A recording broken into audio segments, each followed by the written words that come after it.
এখন অবধি আমাদের কাছে ইলেকশনের পারপাসে 20টা কেন্দ্রীয় বাহিনী আছে মুর্শিদাবাদ পুলিশ জেলায়, আর তার বাইরে আমাদের কাছে 5 কেন্দ্রীয় বাহিনী, কুল মিলে আমাদের কাছে 25টা কেন্দ্রীয় বাহিনী এখনও আমাদের কাছে আছে। তারা এলাকায় টহলদারি করছে, ওরা বিভিন্ন থানায় আছে, যত সেন্সিটিভ এরিয়া আছে সেই সব ঘুরছে ওখানে।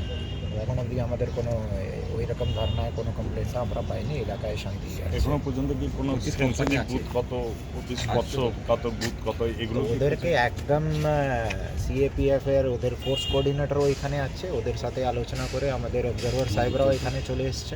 ঠিক আছে, আমাদের জেনারেল অবজারভার সাহেবরাও আছে এখানে, পুলিশ অবজারভার সাহেবরাও আছে। ওরাও যত আমাদের সেন্সিটিভ এলাকাগুলো আছে, সেন্সিটিভ বুথগুলো আছে, ওরা সবাই ঘুরছে। পুলিশ তো ঘুরছেই, যত সিএপিএফ ঘুরছে তার সাথে পুলিশের কম্পোনেন্টও আছে। আমিও ঘুরবো, আর আমার এসডিপিও, ডিএসপি, অ্যাডিশনাল এসপি সবাই এলাকায় আছে, অন রোড আছে। তো আমরা ইনশোর করবো কোনো কথায় কোনো অসুবিধা না হবে। এখন অবধি আমরা কোনো কিছু পাইনি ডিটেলে, এই জেলায় কতটা আসবে আমরা এখনও জানি না। এখন অবধি আমাদের হাতে 25টা কোম্পানি আছে।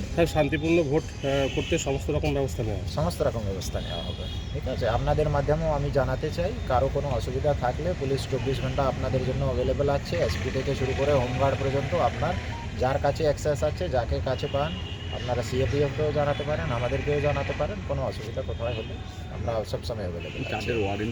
রুটিন প্রসেসই আছে, কিন্তু ইলেকশন যেহেতু অ্যানাউন্স হয়েছে তার জন্য আমরা স্পেশাল ড্রাইভ চলাচ্ছি। আমাদের প্রত্যেকটা থানাতেই স্পেশাল ড্রাইভ চলছে, ওয়ারেন্ট এক্সিকিউশন নিয়ে, ইলিগাল আর্মস টার্মস যেখানে আছে, যেখানে আমরা খবর পাচ্ছি সেসবের জন্য আমাদের স্পেশাল ড্রাইভটা চলছে। অলরেডি আগামী 2 দিনে স্পেশাল ড্রাইভটা চলবে, সেটা আমরা আগেও কন্টিনিউ করাবো যেখানে যেখানে কোনো অসুবিধা। নাকা চেকিং অলরেডি স্টার্ট হয়েছে, প্রত্যেকটা নাকায় সিসিটিভিও লাগানো হয়েছে। ঠিক আছে, আমাদের জেলা জুড়ে প্রায় 53-53 নাকা পয়েন্টসটা চলছে। যদি দরকার হলে সেটাও আমরা রিভিউ করব। ঠিক আছে, অলরেডি ডিএমএন্ড থেকেও ফ্লাইং স্কোয়াডগুলো মুভমেন্টে আছে, তারাও ঘুরছে। সব মিলে প্রায় 105টা টিম আছে। এই ছাড়া আমাদের পুরো এলাকা জুড়ে সিএপিএফ বাহিনীর সাথে, পুলিশের সাথে 200টা গাড়ি পুরো এলাকায় ঘুরছে। সকাল 5টা থেকে নিয়ে রাতটা অবধি পুরোটা ওরা ঘুরছে, প্রায় 200টা গাড়ি চলছে। অ্যান্ড যদি দরকার হয় ওটাও আমরা বাড়াবো। একটা সময় স্যার দেখা যেত যে মুর্শিদাবাদের এন্ট্রি পয়েন্টে আলাদাভাবে গুরুত্ব দেওয়া হতো, সিসিটিভি থাকতো, এখনো দেওয়া আছে। শুধু এন্ট্রি পয়েন্টগুলো না, এমনি যত সেন্সিটিভ পয়েন্টগুলো আছে তার বাইরেও, সেটাও আমি আপনাদেরকে বলছি কি 53টা পয়েন্টে অলরেডি নাকাটা ফাংশনাল আছে, সে চলছে।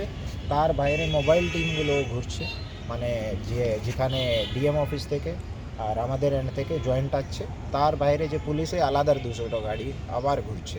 ঠিক আছে, সাফিসিয়েন্ট আমাদের কাছে পুলিশ বাহিনী আছে, আমাদের নিজস্ব রিসোর্স আছে পুলিশে, সবাই রাস্তায় আছে। বর্ডার এলাকাগুলোর জন্য স্পেশাল কিছু ব্যবস্থা? বর্ডার এলাকা আমি নিজেও কালকে পরিদর্শনে গিয়েছিলাম। আমি বর্ডারের লালগোলা থানা, ভগবানগোলা থানা, রানীতলা থানা আমি অলরেডি নিজে ঘুরে এসেছি।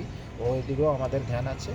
শুধু বর্ডার এরিয়া না, সব জেলায় আমাদের প্রায়োরিটি আছে। এখন কোনো থানা বেশি সেন্সিটিভ কম সেন্সিটিভ বললে হবে না, আমাদের সব দিকেই একটা আমাদের চলছে। দেখা যাচ্ছে সাহেব যে মাঝে মাঝে যে আর্মস কেসগুলো হয়, তাদের নামে কেস হয়, পরবর্তীকালে দেখেছি তারা ছাড়া পেয়ে যাচ্ছে এবং পরবর্তীকালে আবারও সেই আর্মস কেসের মধ্যে জড়িয়ে যাচ্ছে। এই কোনো মানে কেস দিতে কোনো সমস্যা? দেখুন, পুলিশ ধরবে, তারপরে জুডিশিয়াল প্রসেস আছে, জুডিশিয়াল প্রসেসের উপরে আমি কোনো কমেন্ট করতে পারি। অলরেডি প্রসেসটা চলছে। প্রায় আমাদের 3500 লাইসেন্স আর্ম আছে, তার মধ্যে গতকাল অবধি আমি আপনাদেরকে ডাটা দিতে পারি, গতকাল অবধি প্রায় আমাদের 2000-এর কাছাকাছি হয়ে গেছে, 1500 রিমেনিং। আশা করছি নেক্সট 2 থেকে 3 দিনের মধ্যে সেই প্রসেসটাও আমাদের কমপ্লিটটা হয়ে যাবে। সেই প্রসেসটা অলরেডি অনগোয়িং আছে। ঠিক আছে, থ্যাংক ইউ। জানাই যে পুলিশ ঠিকমতো কেন্দ্রীয় বাহিনীকে মুভমেন্ট করায় না, বারবার বিভিন্ন থানার তরফ থেকে ওসিআইসিদের নাম জড়ায়, বিভিন্ন পোলিং ডেতে।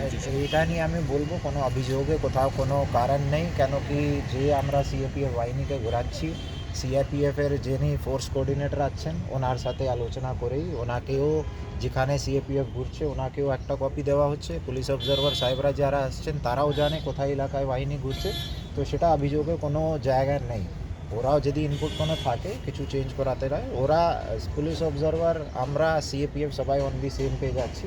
যদি কোথাও কিছু আছে ওদের সাথে কনসাল্ট করেই করা হচ্ছে। এটা this is not a individual exercise. Police নিজে একা ডিসাইড করছে না, ডিএম সাহেবেরও ইনপুট আছে, আমাদেরও ইনপুট আছে, ওদেরও ইনপুট আছে, সেটা নিয়ে প্ল্যানটা আমরা তৈরি করছি। কালকে সাহেব বিচারাধীন যে ভোটার তাদের লিস্টটা বেরোচ্ছে ফার্স্ট আর কি, সেক্ষেত্রে কি কোনো প্রিকশন নিয়ে আমাদের পুরো প্রিপারেশন আছে সেটা নিয়ে, ঠিক আছে। তাও আপনাদের মাধ্যমে আমরা এলাকাবাসীদেরকে জানাতে চাই, অলরেডি অ্যাপেলেট ট্রিবিউনালটা তৈরি করে দেওয়া হয়েছে স্টেট জুড়ে, অ্যাপেলেট ট্রিবিউনালের নোটিফিকেশনটা হয়ে গেছে।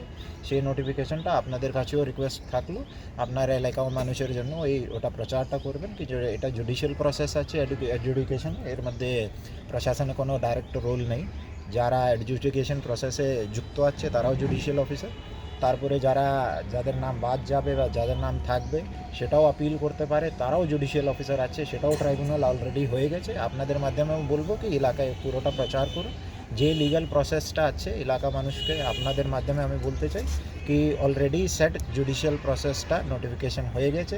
ওদেরকে হয়তো অনেকেরাই লিগ্যাল প্রসেসটা জানে না কি লিগ্যাল প্রসেসটা ফলো করতে হয়, সেই কারণে একটু ওয়াইডার পাবলিসিটি দরকার আছে। আপনাদের মাধ্যমেও বলবো, আমরা অলরেডি শেয়ার করতে বলে দিয়েছি আপনাদের সাথেও, ডিএম অফিস থেকেও শেয়ার করা হচ্ছে কি what is the legal process, সেই লিগ্যাল প্রসেসের মাধ্যমে ওরা অ্যাপ্লাই করতে পারবে, কোনো অসুবিধা হওয়ার কারণ নেই। তার বাইরে পুলিশের যা প্রস্তুতি থাকা উচিত